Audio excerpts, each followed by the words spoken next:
Matagal inalagaan at natagal minintain ang ganyang buhok, pero hindi na nga kinaya. Magtatry daw siyang magpa-ikli ng buhok. Itatry niya raw, baka naman kasi babagay sa kanya. Try.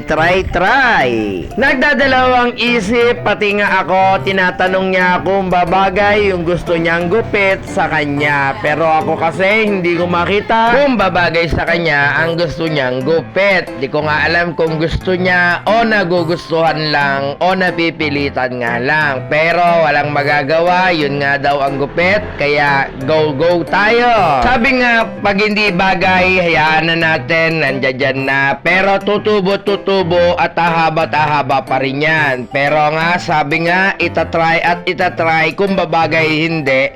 Kung babagay man, edi ganun na lang lagi ang gupit.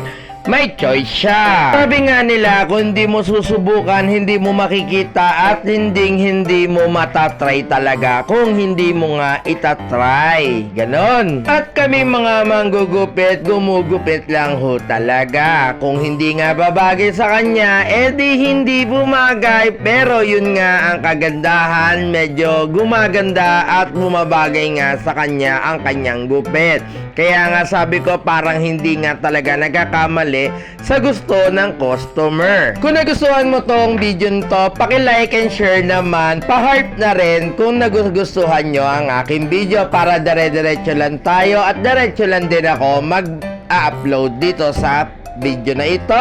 At ayun na nga, unti-unti natin nakikita na bumabagay nga sa kanya ang kanyang gupit. Pero pasensya na ha, medyo madilim lang kami at ginagabi na nga ako dyan sa pagupitan na yan, dahil huli na nga silang pumupunta kasi nga marami ako nagiging customer. Kaya pasensya na sa mga customer na nag-PPM sa akin na hindi ko nasasagot at hindi ko nare-replyan, pero lagi naman ako at araw-araw naman akong bukas. Yun nga lang, pag tayo ay naimbitahan sa isang inuman. Wow, inuman. Hindi, sa handaan. Kaya nga minsan maaga nagsasarado at minsan hindi na talaga nakakapagbukas dahil nga kailangan atinan o puntahan yung dapat puntahan. At unti-unti na nga natin nakikita at unti-unti na lang matatapos ang aking gupit sa kanya. Pero sabi nga nag-iisip at kinakabahan pa rin kasi nga nakakagulat sa haba ng buhok at biglang magpapa-ikli ng buhok.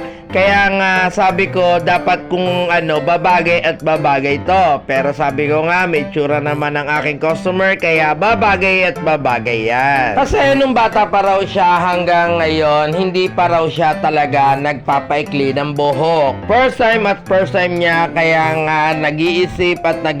Ilang araw niya yata ang pinag-isipan ng kanyang magiging gupit. Itatry ba para makita nga na malinis.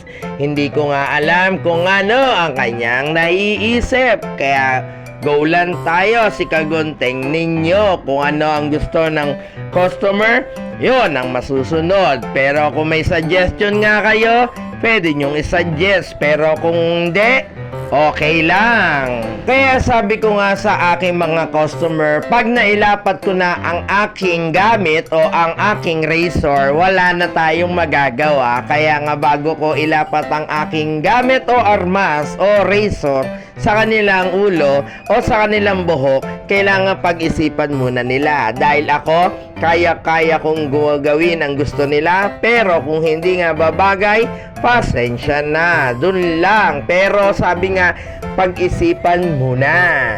Pag-isipan kung ano ang magiging gupit, kung babagay na alam mong babagay sa'yo. Kasi kami, kung ano lang ang gusto ng customer, yun at yun lang ang aming gagawin. Kaya nga, sabi nga, pag-isipan nyo muna bago nyo sabihin sa akin o sa aming manggugupit. Kaya ayan na ang final look. Sana nagustuhan nyo kasi nagustuhan din ng aking customer.